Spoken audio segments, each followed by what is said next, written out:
course was pretty active on the features. Hopefully you started to see when you actually were looking ahead, staying one feature ahead, things started really flowing. Things started opening up, a lot less work, adding less distance, and it all came together, and the clock hopefully was reflecting that as well. This morning, we know we only gave you one walk. Normally you would probably do 2-3 walks. This forced you to go out there on that first run and really try to have to look ahead.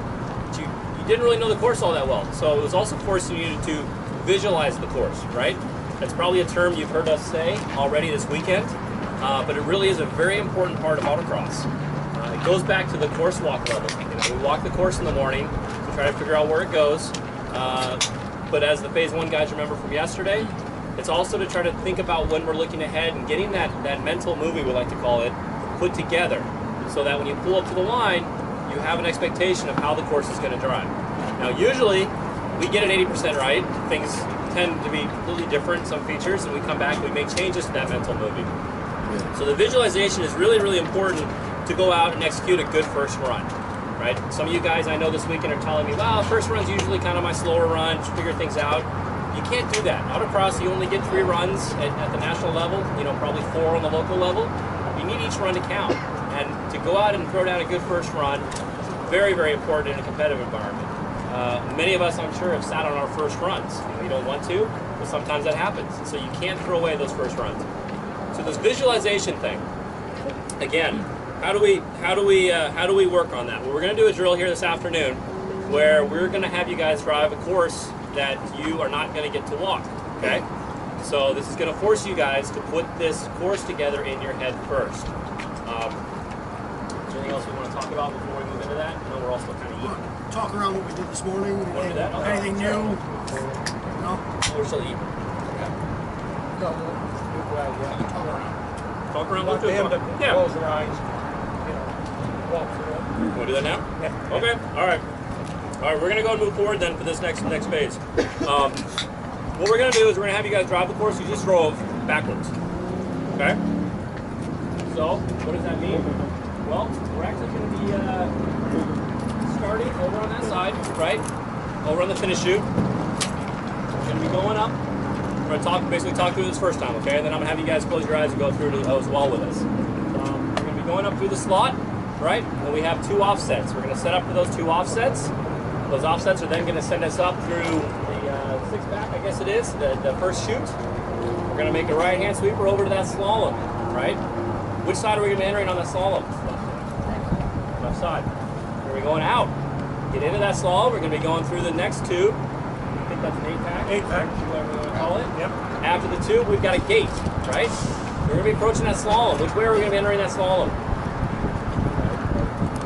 You're going to be entering between those 2 cones, right? You're going to have the last cone on your left, and you're going to be coming in, entering on that second cone. Do we ignore that first cone? Yeah? I don't know. Maybe not. What is it we're trying to do in slaloms? We're trying to get rhythm down, right? So if we charge that first one, what's that going to do to the next one? It's going to make it ugly tucking in. Much sharper turn. Again, the whole thing we're trying to do is to immediately start our rhythm as soon as we possibly can to get that rhythm going. We may not drive over to that cone, but we can at least be thinking about that cone, right? Same thing, well, we'll finish the course, but... So, if we're going through the slalom, we're going to be exiting on which side of the slalom? Outside. Sweeping back through to the main straight, what do you want to call it on the front here? And then we're going to actually go through, backwards through that circle, the right-hand circle, and exit back off, kind of at an angle. So, kind of similar to where we started, but a little more turning off that circle, and we'll shoot out this direction here. Everybody got that? Okay? As you guys knew from this morning, it was very difficult timing-wise to get the looking ahead down right? A lot of the features are compressed. You're usually in a feature where you need to be thinking about that next feature and you can't see it. Some of them you couldn't actually get your eyes over to, but you had to at least be thinking about that, right? So it's important to be thinking about the features if you can't see them. I guess we should go ahead and go through the course one more time. I prefer you guys to do it with your eyes closed, so you can try to go off your mental image right now of how this is going to drive. All right, everybody with me? So we're lined up on the start chute. We're going to take off from the line. We're approaching the first slot, right? We're going to enter on the left, go through the slot, We need to be looking up to those offsets as we approach that slot though, right? So we're looking at those 2 offsets. Now we're looking up through the offsets up the hill, right? Up the hill we've got our first 6-pack. We're already looking up to that. Now as we go up through that, it's probably a good time. We gotta get our eyes over to that slalom. That's gonna be the exit of our turn. So we're looking around to that slalom. Don't fixate on the last cone in that slalom. Pick up 2 cones, as I told my students. We need to look for lines, right? So we're looking, scanning up back in that slalom, picking up the 2 cones minimum. You probably can see all 3, third being the last of that 2. Look through that slalom. We're entering that slalom, we're looking down up over the hill through the tube. We see the gate. See the gate down there. What's after the gate? The slalom. We're going through the gate, we're setting up for the slalom, we're looking down the slalom. Don't fixate on the single first cone of the slalom. Pick up the sequence so we can start our rhythm early. Looking down the slalom, we see the entire slalom. As we're in the slalom, we're going to try to get our eyes over to the right. We need to be thinking about that right hand that's going to come up as soon as we get near the end of that slalom. We're probably going to start giving it up in that slalom, right? Give it up a little bit, just like we did on the 3 cone to the top going the other way. We're going to be starting to give it up on those last couple cones. Get the car wrapped around. Now we're feeding on power going down the main straight. As we're approaching down the main straight, we're going to pick up those pointers in that circle. We're going to be looking for those pointers, looking around the circle, looking around the circle, looking for doubles, and there's our exit. Okay? I saw a lot of eyes open, but I'll let them flash. It's easy, right? So, you'll see a lot of people at big events. Shanker does it, Corey. Yeah, Shanker, we'll throw things at him usually, but we'll see Shanker over at the finish, you know, with his imaginary steering wheel going through the course. So a lot of people do that, right? They'll walk the course and they start to drive it in their head.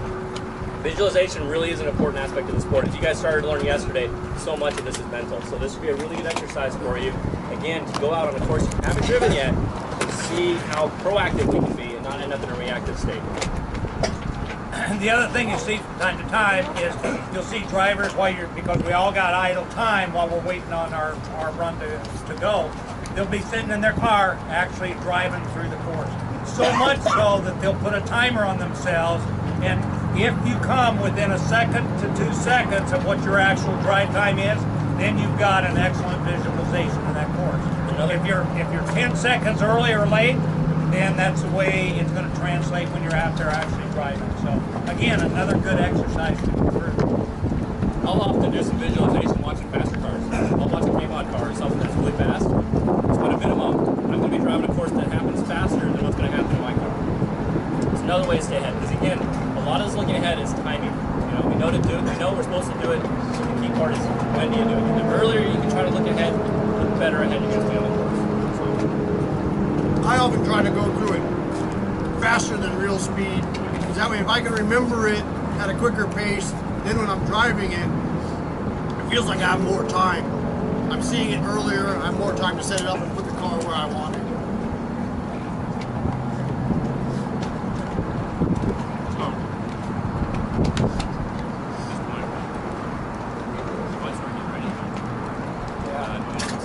Well, you know, Group 1 had it pretty hard, didn't they?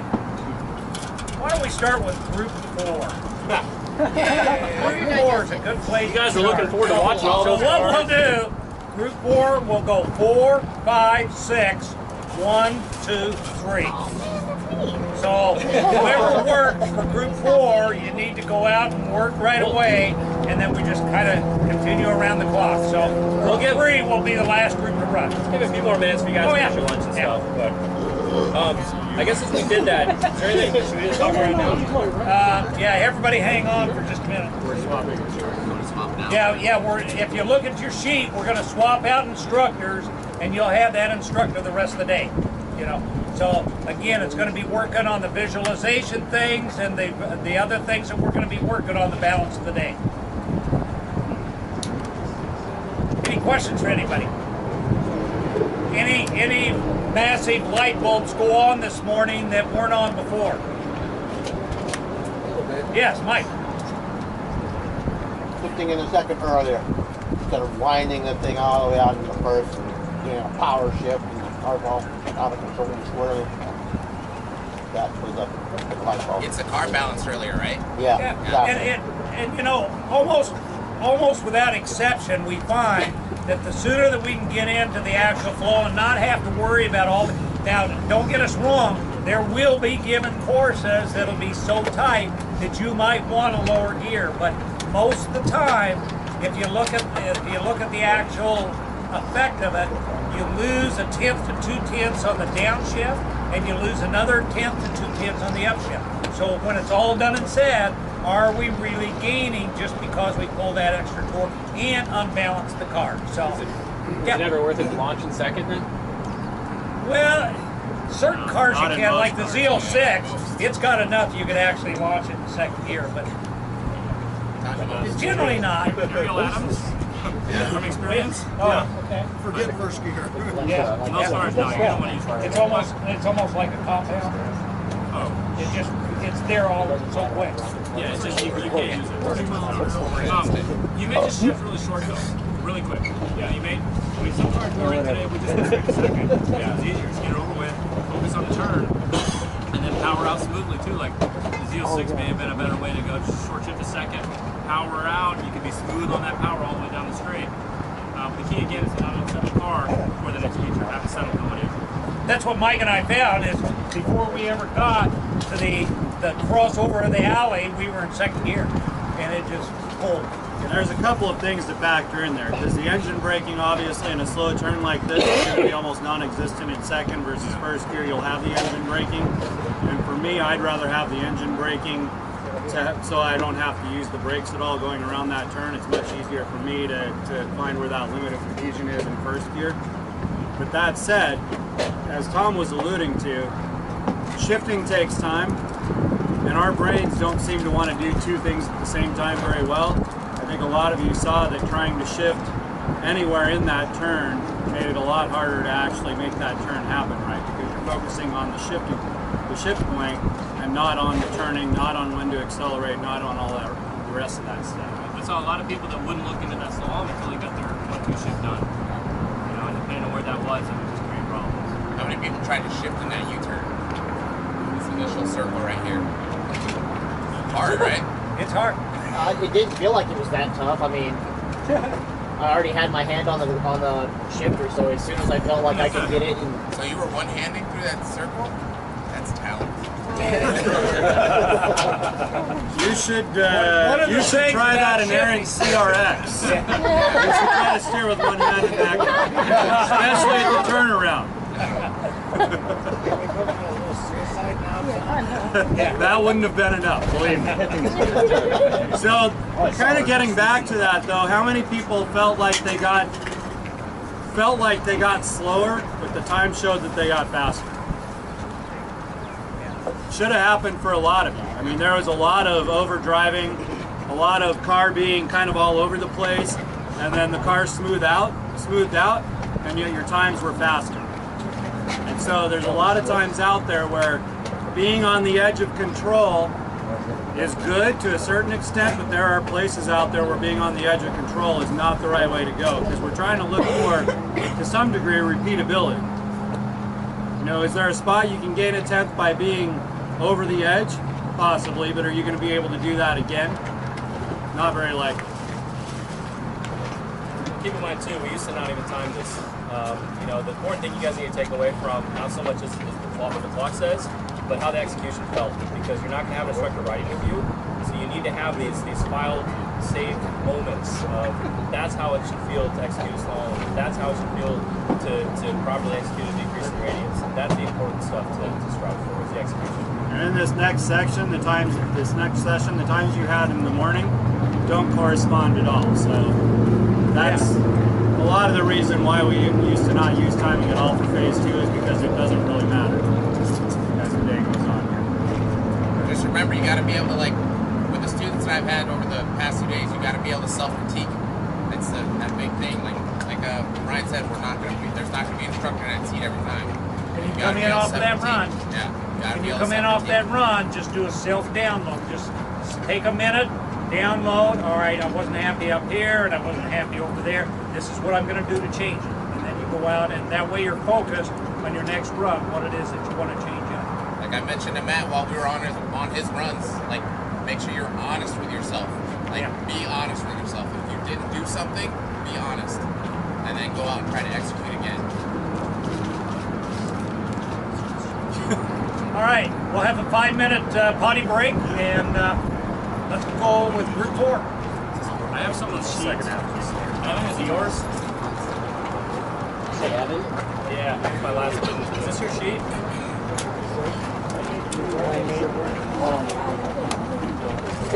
Evan, maybe Remy? Is this yours? No? It's probably yours then. Okay, there you go. Okay, you heard the instructors. Let's get ready. Take your body breaks. Group 4 will be running first. So Mike Ward, Jen Parker, Jay Guerrero, George Kubel, Pono. You guys should be getting your cars up to the inside staging area. Group 5, Kenley Ward, Corey Tomayasu, Devin Overstreet, Remy, and Matt. Go ahead and get you guys selves graded up in 13. See some of the cars already out there. Every run. I guess I'll need BJ to back off the line here.